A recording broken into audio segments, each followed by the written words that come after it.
Man tayo magdidilig sa labas, doon sa labas tayo magdidilig. Yan ang ating pitsay dito sa baba, guys. Ayan, ang laki na rin niya.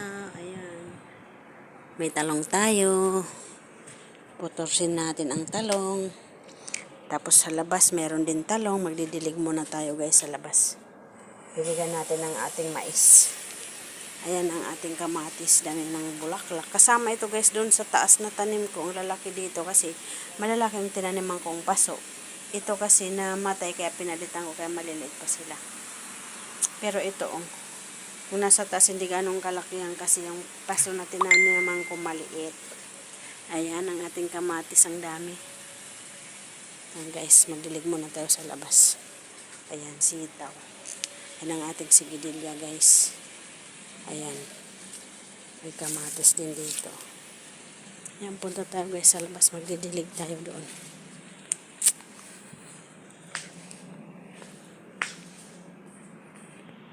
Ating pitsay dito sa labas. Ating pitsay dito sa labas. Maliliit. Ito dito banda malalaki.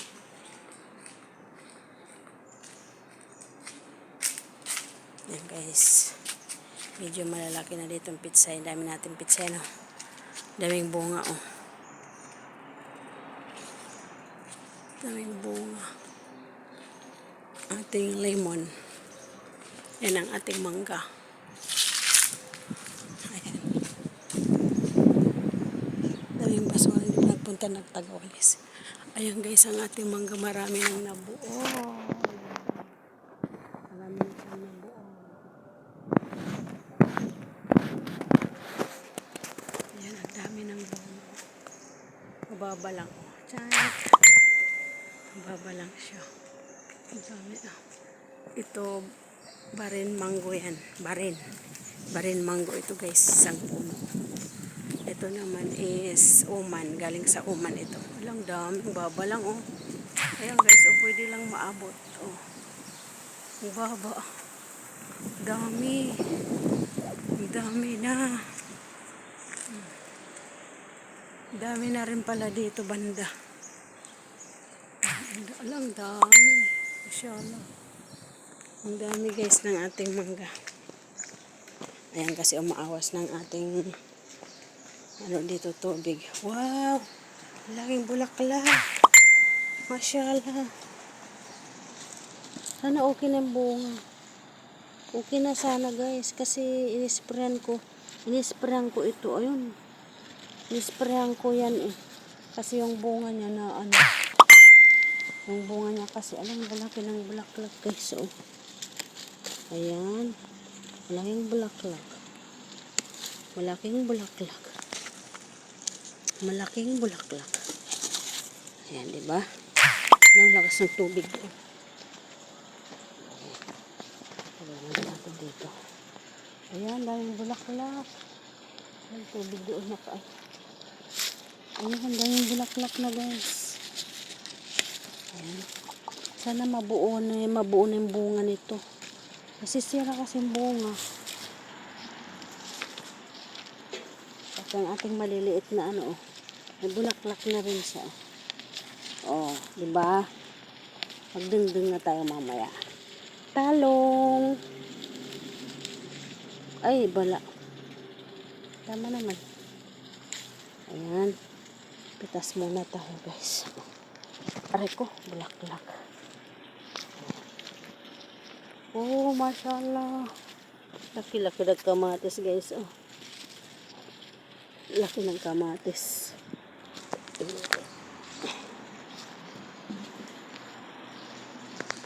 Yan ang ating mais, guys. Ayan. Magdidilig muna tayo. Ang aking tubig pala dito, bahana. Ayan. Mano pala yung hose ko. Ay, patay tayo dyan.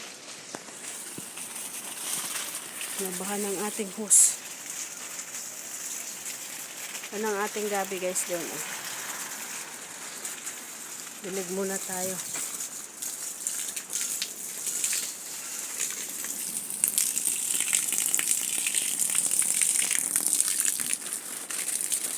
Sili. Ayan, guys, may tabungaw tayo dito, opo. Yan ang ating opo, guys, ang lalaki na, oh. Iayos natin mamaya. Lalaki na ng aking upo.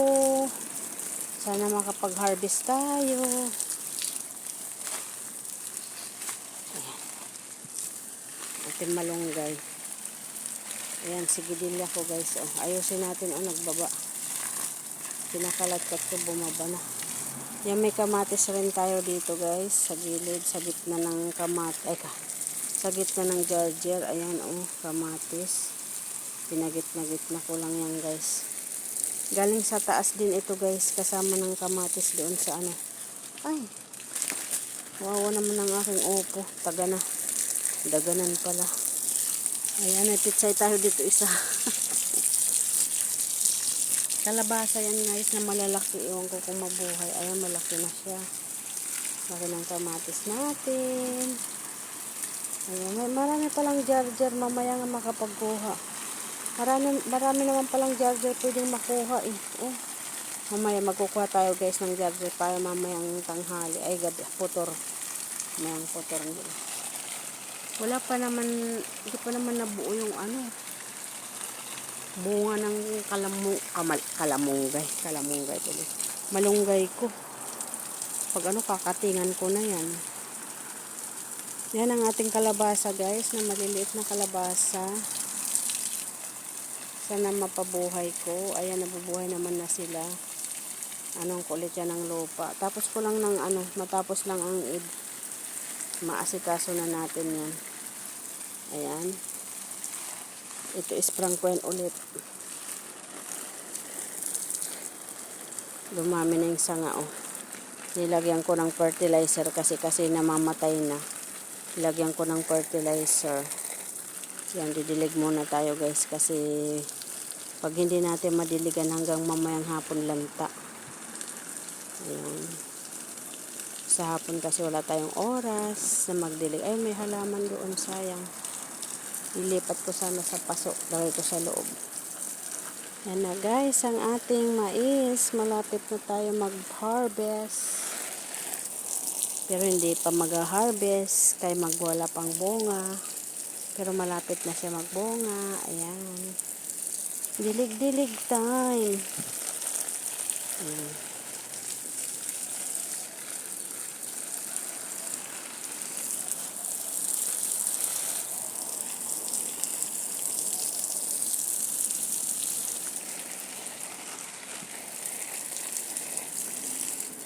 Kuha tayo mamaya ng kalunay.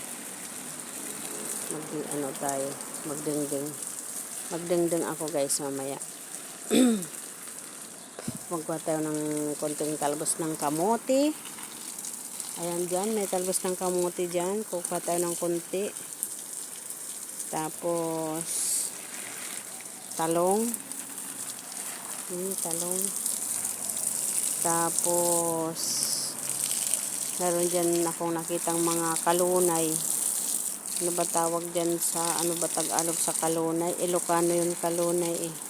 Sa Pilipinas ay sa Leyte naman is harom.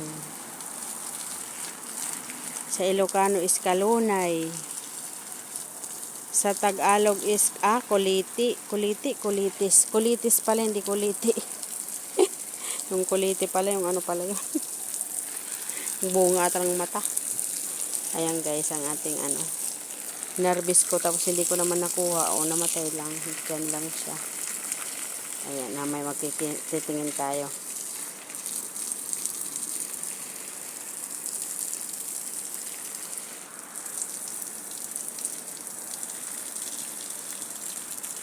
Kasi sayang baka mamatay. Sayang bis malapit na magbunga.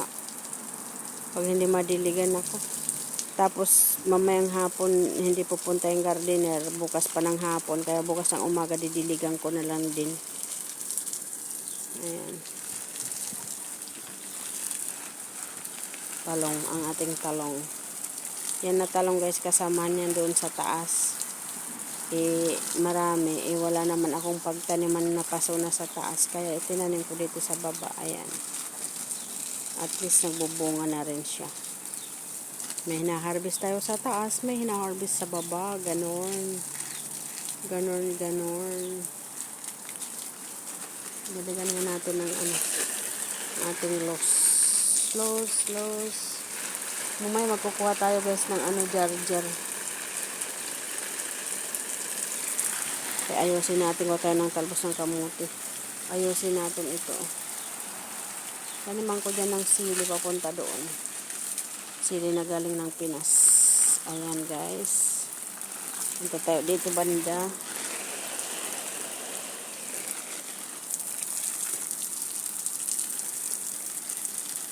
Tanim ito ni Sir yan. Nagtangkan lang din, wala naman.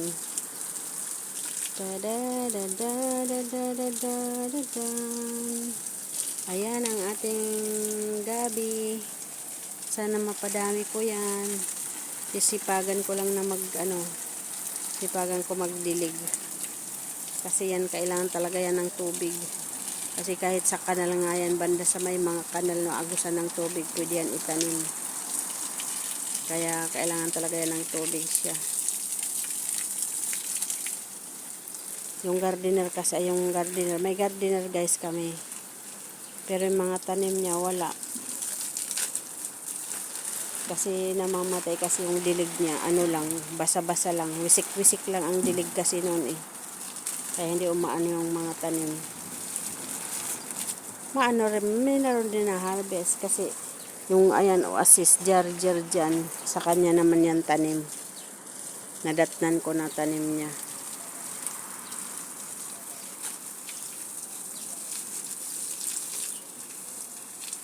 Noon lang kasi nagbakasyon ako dati sa Pinas, yun kasi walang magdidilig kaya kumuha yung amo. Ngayon bumalik ako, nakiusap naman yung gardener na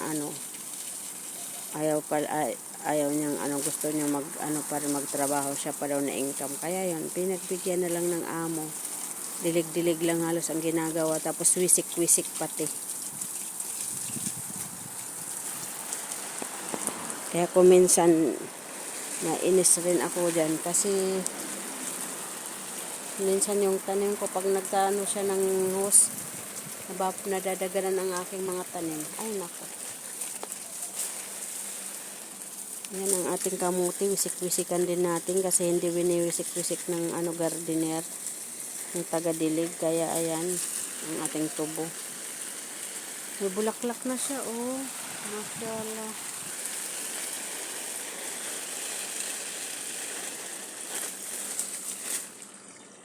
Ay nako, pandagan na ito, oh. Nabali ang sanga. Mga malalaki ba to? Ang pangit na nga eh. Pangit na niya, oh. Tangkunan na. Tanim ng tanim ng matanda, hindi naman nakakain niya. Wala na. Ayan guys, tanggalin muna natin, patay mo natin ang hose.